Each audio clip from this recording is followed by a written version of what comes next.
श्री कृष्ण कहते हैं, जिसने मन को जीत लिया है उसने पहले ही परमात्मा को प्राप्त कर लिया है, क्योंकि उसने शांति प्राप्त कर ली है। ऐसे मनुष्य के लिए सुख दुख, सर्दी गर्मी और मान अपमान एक से है। जो दान कर्तव्य समझकर बिना किसी संकोच के किसी जरूरतमंद व्यक्ति को दिया जाए, वह सात्विक माना जाता है।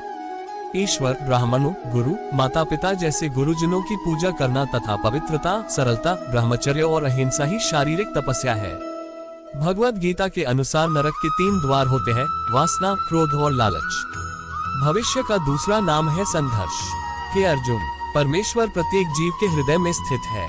हे अर्जुन, जो बहुत खाता है या कम खाता है, जो ज्यादा सोता है या कम सोता है, वह कभी भी योगी नहीं बन सकता। जो मुझे सब जगह देखता है और सब कुछ मुझ में देखता है, उसके लिए न तो मैं कभी अदृश्य होता हूँ और न वह मेरे लिए अदृश्य होता है। मैं हर जीव के हृदय में परमात्मा स्वरूप स्थित हूँ। जैसे ही कोई किसी देवता की पूजा करने की इच्छा करता है, मैं उसकी श्रद्धा को स्थिर करता हूँ, जिससे वह उसी विशेष देवता की भक्ति कर सके। जो महापुरुष मन की सब इच्छाओं को त्याग देता है और अपने आप ही में प्रसन्न रहता है, उसको निश्चल बुद्धि कहते हैं। जो विद्वान होते हैं, वो न तो जीवन के लिए और न ही मृत्यु के लिए शोक करते हैं। हे अर्जुन, जो जीवन के मूल्य को जानता हो, इससे उच्चलोक की नहीं अपितु अपयश प्राप्ति होती है। जीवन ना तो भविष्य में है, ना अतीत में, जीवन तो इस क्षण में है। खुद को जीवन के योग्य बनाना ही सफलता और सुख का एकमात्र मार्ग है। हे अर्जुन, जो पुरुष सुख तथा दुख में विचलित नहीं होता और इन दोनों में संभाव रहता है, वह निश्चित रूप से मुक्ति के योग्य है। जिस प्रकार मनुष्य पुराने कपड़ों को त्याग कर नए कपड़े धारण करता है, उसी प्रकार आत्मा पुराने तथा व्यर्थ के शरीरों को त्याग कर नया भौतिक शरीर धारण करता है। हे अर्जुन, तुम्हारे तथा मेरे अनेक जन्म हो चुके हैं। मुझे तो वो सब जन्म याद है, लेकिन तुम्हें नहीं। जो कर्म को फल के लिए करता है, वास्तव में ना उसे फल मिलता है, ना ही वो कर्म है। कर्म करो, फल की चिंता मत करो। फल की लालसा छोड़कर कर्म करने वाला पुरुष ही अपने जीवन को सफल बनाता है। जो मनुष्य कर्म में अकर्म और अकर्म में कर्म देखता है, वह सभी मनुष्यों में बुद्धिमान है और सब प्रकार के कर्मों में प्रवृत्त रहकर भी दिव्य स्थिति में रहता है। गुरु दीक्षा बिना प्राणी के सब कर्म निष्फल होते हैं। अपने अपने कर्म के गुणों का पालन करते हुए प्रत्येक व्यक्ति सिद्ध हो सकता है। यज्ञ, दान और तपस्या के कर्मों को कभी त्यागना नहीं चाहिए, उन्हें हमेशा संपत्र करना चाहिए।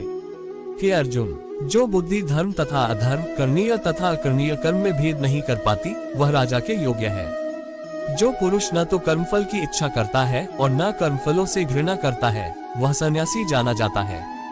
जो मनुष्य अपने कर्मफल प्रति निश्चिंत है और जो अपने कर्तव्य का पालन करता है, वही असली योगी है। मनुष्य जो चाहे बन सकता है, अगर वह विश्वास के साथ इच्छित वस्तु पर लगातार चिंतन करे तो। मेरा तेरा, छोटा बड़ा, अपना पराया, मन से मिटा दो, फिर सब तुम्हारा है और तुम सबके हो। जो हुआ वह अच्छा हुआ, जो हो रहा है वह अच्छा हो रहा है, जो होगा वो भी अच्छा ही होगा।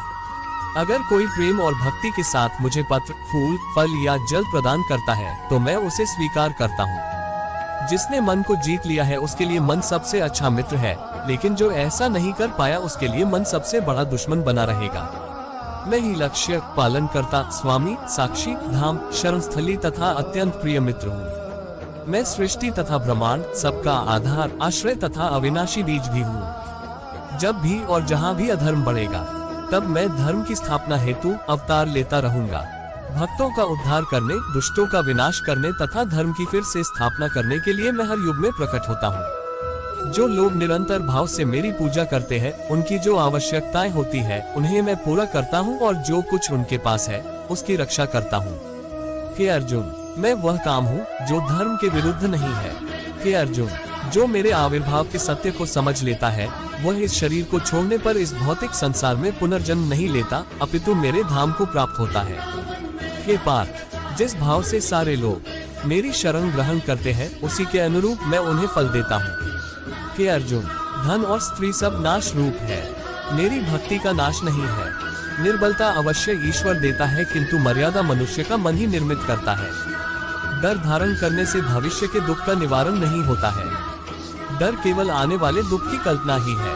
हे कुंती पुत्र, मैं जल का स्वाद हूँ, सूर्य तथा चंद्रमा का प्रकाश हूँ, वैदिक मंत्रों में ओंकार हूँ, आकाश में ध्वनि हूँ तथा मनुष्य में सामर्थ्य हूँ।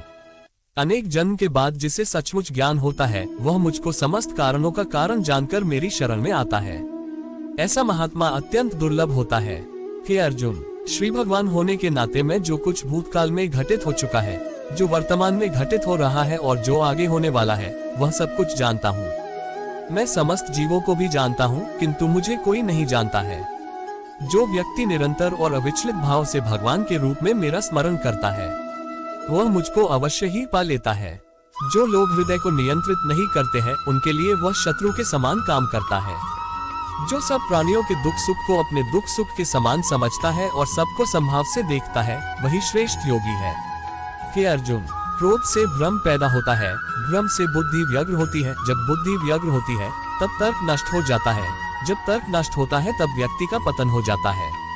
प्रत्येक बुद्धिमान व्यक्ति को क्रोध और लोभ त्याग देना चाहिए, क्योंकि इससे आत्मा का पतन होता है। जिसने जन्म लिया है उसकी मृत्यु निश्चित है और मृत्यु के पश्चात पुनर्जन्म भी निश्चित है। जो लोग भक्ति में श्रद्धा नहीं रखते, वे मुझे पा नहीं सकते। अतः वे इस दुनिया में जन्म मृत्यु के रास्ते पर वापस आते रहते हैं। बस इस वीडियो में इतना ही। दूसरे वीडियो में फिर मिलेंगे, तब तक के लिए राधे राधे। जय श्री कृष्ण।